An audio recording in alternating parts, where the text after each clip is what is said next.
Hello my dear students. तो हम लोग कर रहे हैं एक्सरसाइज 10.1।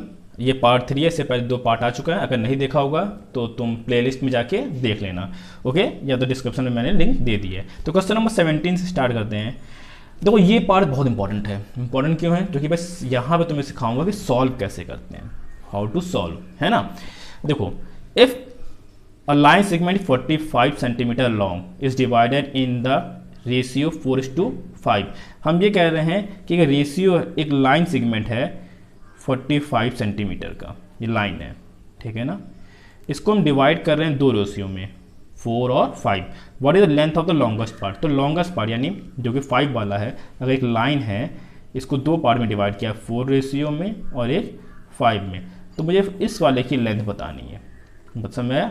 तो सबसे पहले लेट करो यहाँ पर ऐसे सॉल्व। देखो तुम एक तरीका सिखा रहा हूँ, जरूरी नहीं कि इसी तरीके से सॉल्व होता है, बहुत से तरीके होते हैं, ठीक है। इसमें मैं डायरेक्ट भी कर सकता हूँ, पर ये देखो ये तरीका इसलिए बता रहा हूँ ताकि हर बार हर सवाल में तुम ये तरीका अप्लाई करोगे तो तुमसे हो जाएगा, कभी भी गलत नहीं होगा। तो लेट, अगर एक लॉन्गेस्ट पार्ट है तो एक शॉर्टेस्ट पार्ट होगा, ठीक है ना। तो लेट, तो पहले लिखते हैं लॉन्गेस्ट पार्ट। लॉन्गेस्ट पार्ट वो क्या होगा? वो होगा 5x, ठीक है।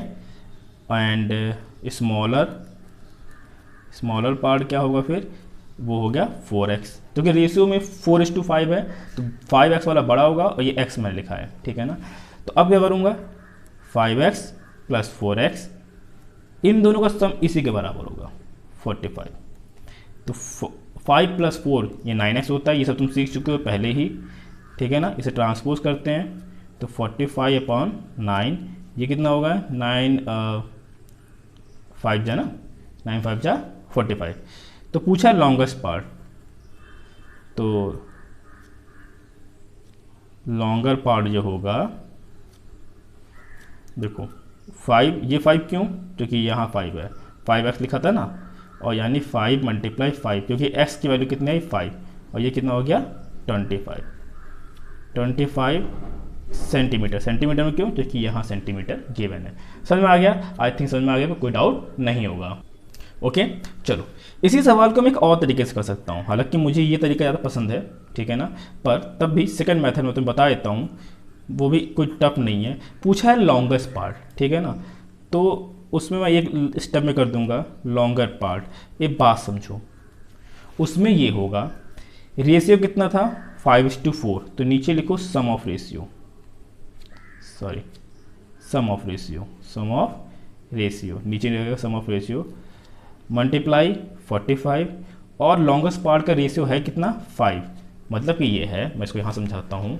लॉन्गर पार्ट समझ में आ जाएगा तुम्हें एक ही बार में, ये मत सोचो कि बहुत बड़ा टफ चीज़ बता रहे हैं। रेशियो था 4:5, 4:5 था ना, तो यानी लिखो यहाँ पे 4 + 5, जो भी रेशियो है द सम, लॉन्गेस्ट पार्ट 5 है, मल्टीप्लाई, और टोटल लेंथ कितनी थी? 45। लेंथ किसकी? रॉड की। इसी का तो पार्ट हुआ, बस तुम्हारा ये सॉल्व हो जाएगा। 9 5 45 या 5 ये मल्टीप्लाई में है तो ये 25 सेंटीमीटर, ये डायरेक्ट आंसर आ गया। बात समझ में? पर ये होता है कभी कभी कि डायरेक्ट आंसर में हम कहीं ना कहीं गलत कर देते हैं। ये भी तरीका सही है, गलत नहीं है, बस थोड़ा सा नॉलेज वाली बात है, ठीक है ना। चलो, तो 18 मैं तुम पे दे रहा हूँ होमवर्क, ठीक है। इसका आंसर मुझे कमेंट करके बताओ, ठीक है, क्योंकि बहुत आसान सवाल है। क्या लिखा है मैं बता देता हूँ कि 2 नंबर आर इन रेशियो इतना, is the sum of the number. तुम 3x और 5x करोगे तो हो जाएगा, चाहे तुम इस तरह से करो, जो भी मैं बताया, दोनों तरीके से हो जाएगा। डाउट होगा तो मुझे कमेंट करके बता देना, पर आंसर भी तुम मुझे कमेंट करके बताओगे 18 का। आता 19 पे, डिवाइड इतना ABC इन द रेशियो, ठीक है ना। तो मैं तुम्हें इसे सेकेंड तरीके से करता हूँ। चलो इसको हम सेकंड तरीके से करते हैं। रेशियो क्या हमारा? 2:3:5, तो ए कितना मिला होगा? तो ए को मिला है 2 अपॉन इन तीनों का सम, तो ये 2 + 3 + 5, ये हो जाएगा 10, ठीक है ना। ये 10 कैसे आया? ये 10 आया 2 + 3 + 5, उससे यहाँ पे लिखा मैं 10, और टोटल कितना यहाँ पे अमाउंट लिखा है? 1020। तो ये 0 0 कैंसिल हो गया, मैं इसे ब्रैकेट में डाल देता हूँ ताकि तुम्हें डाउट न रहे। ओके, अब मल्टीप्लाई करते हैं, कितना हो जाएगा? ये हो जाएगा 204। तो बी का देखते हैं, बी कितना है? 3/10 मल्टीप्लाई, सेम ये कटा तो ये कितना हो गया? 300 6, ये तो रुपीज़ में आंसर होगा ना, क्योंकि इतने रुपए को डिवाइड किया जा रहा है ABC में।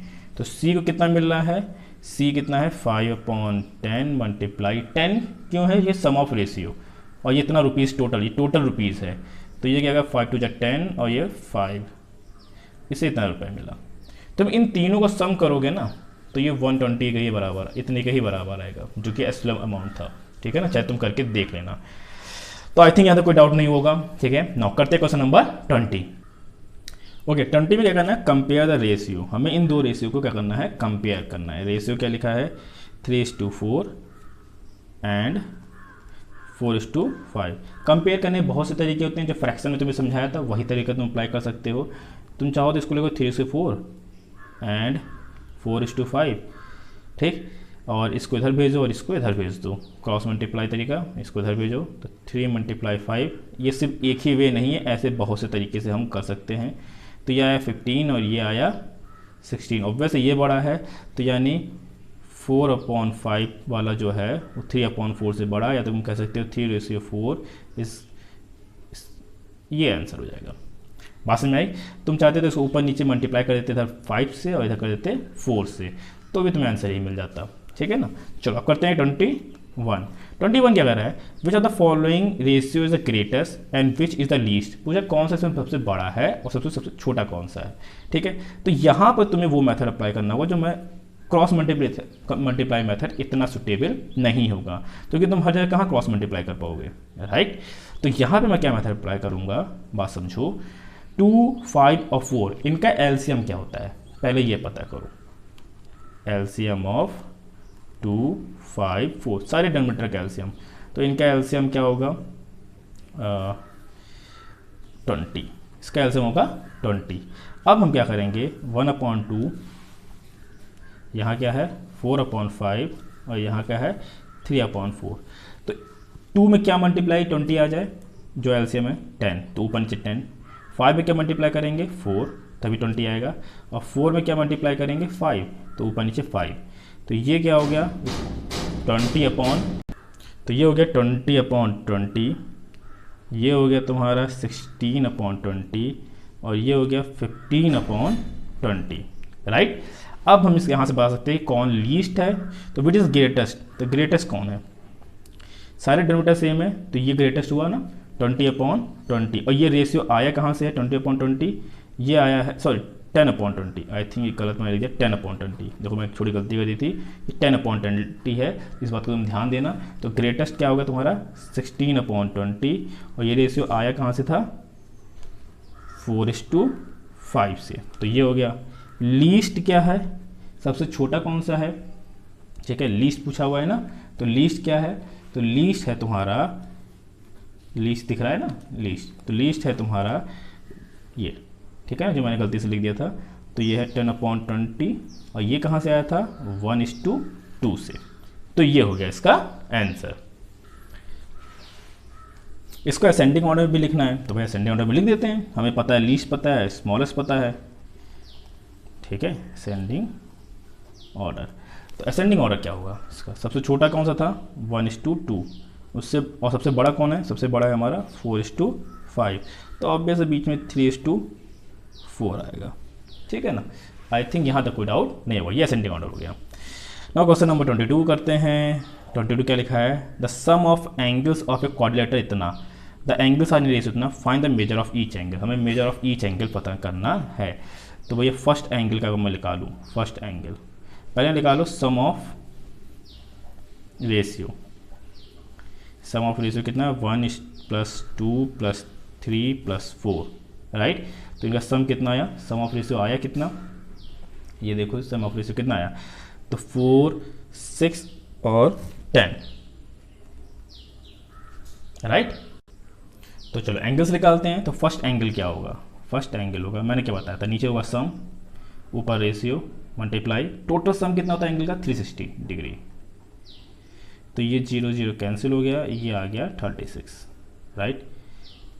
सेकेंड एंगल कितना होगा, सेकेंड एंगल होगा ये है 2, ये है 2, नीचे सम और ये मल्टीप्लाई 36, ये 0 0 कैंसिल हो गया, राइट। और ये कितना आ जाएगा, ये आ जाएगा हमारा तो ये कितना हो जाएगा, ये हो जाएगा 72। थर्ड एंगल कितना होगा, थर्ड एंगल की अगर बात करें हम तो यह 3/10 मल्टीप्लाई 36, 0 0 जाएगा और मल्टीप्लाई करेंगे तो 108। ना तो फोर्थ एंगल, ठीक है ना। तो फोर्थ एंगल अगर होगा तो वही बात, कितना है रेशियो है 4, तो 4/10 मल्टीप्लाई क्या करेंगे हम 360, राइट। और उसके बाद ये कितना होगा, 0 जो कट जाएगा तो बचेगा कितना 144। ठीक है, समझ में आ गया। चलो करते हैं 23rd लास्ट सवाल इस एक्सरसाइज का और देखना क्या करना है। Determine whether the following ratio are equivalent और नॉट। मैं सिर्फ एक करा देता हूँ क्योंकि हमें पता करना इक्विवेलेंट है कि नहीं है। ये तुमने फ्रैक्शन में कराई है, एक दो करा देता हूँ इसका, ठीक है ना। तो 12/18 एंड 2/3। तो बहुत से तरीके हैं। एक तरीका यही है कि 6 2 जा और 6 3 जा, तो ये भी तो 2/3 है और ये भी 2/3 है। तो ये क्या है, इक्विवेलेंट है, ठीक है ना। इक्विवेलेंट क्या लिखोगे, रेशियो आर इक्विवेलेंट, ठीक है। पहले में तो यही हो गया, रेशियो आर इक्विवेलेंट हमने लिख दिया क्योंकि डिवाइड करके पता चल लिया। एक तरीके से मैंने ये पता कर लिया, राइट। चलो इसका बी देख लेते हैं हम। बी में क्या है, 9/15 एंड 6/10। इसको मैं चाहूँ तो क्रॉस मल्टीप्लिकेशन से कर लूँ, तो क्रॉस मल्टीप्लिकेशन ये इधर जाएगा। देखो दोनों में तरीका बता दे रहा हूँ, तुम्हें जो तरीका अच्छा लगे उससे करो। मल्टीप्लाई करो 90 होता है और ये भी क्या होता है 90, राइट। तो ये भी 90 आएगा, तो यानी ये भी इक्विवेलेंट है क्योंकि दोनों इक्वल आ गए हैं। तो यानी ratio are equivalent, ratio are equivalent. बात समझ में आ गई। तो बाकी सारा होमवर्क है, मैं एक भी नहीं करा रहा। क्यों नहीं करा रहा, तुम्हें पता है ना इक्विवेलेंट कैसे पता करना है। या तो तुम डिवाइड करके चेक कर लो, या तो क्रॉस मल्टीप्लाई से, ठीक है, या तो मल्टीप्लाई करके भी चेक कर सकते हो। चलो सी बता देता हूँ तुम्हें। सी ये लिखा है 4/7 या 4/7 एंड 16/49। तो हमें पता है कि 4/7 में नीचे का 7 मल्टीप्लाई करें तो ऊपर 7 मल्टीप्लाई करें, इन दोनों मल्टीप्लाई 49 आ सकता है, ठीक है ना। तो 7 मल्टीप्लाई 7 करूँगा तभी 49 आएगा, इसलिए मैंने ऊपर नीचे 7 से मल्टीप्लाई कर दिया। तो यानी ये हो गया 28/49 और या एंड यहाँ क्या था 16/49। तो ये भैया नहीं इक्वल है 16/49 के। देखो 49 तो नीचे इक्वल है, ऊपर अलग अलग है, ठीक है। डिनोमिनेटर तो सेम है पर न्यूमरेटर अलग है, तो नॉट इक्विवेलेंट, नॉट इक्विवेलेंट। बात समझ आई।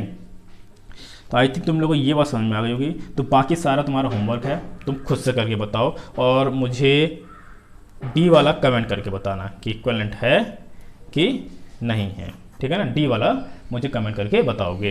तो कि तुम्हें मैंने तीनों तरीके बता दिया, तुम्हें जिस तरीके से करना है कर लेना, ठीक है बेटा। चलो अब मिलते हैं नेक्स्ट वीडियो में। और तुम लाइक करना मत भूलना और कमेंट करना मत भूलना और अपना नाम जरूर लिखना। तब तक के लिए thank you, have a nice day और टेक केयर।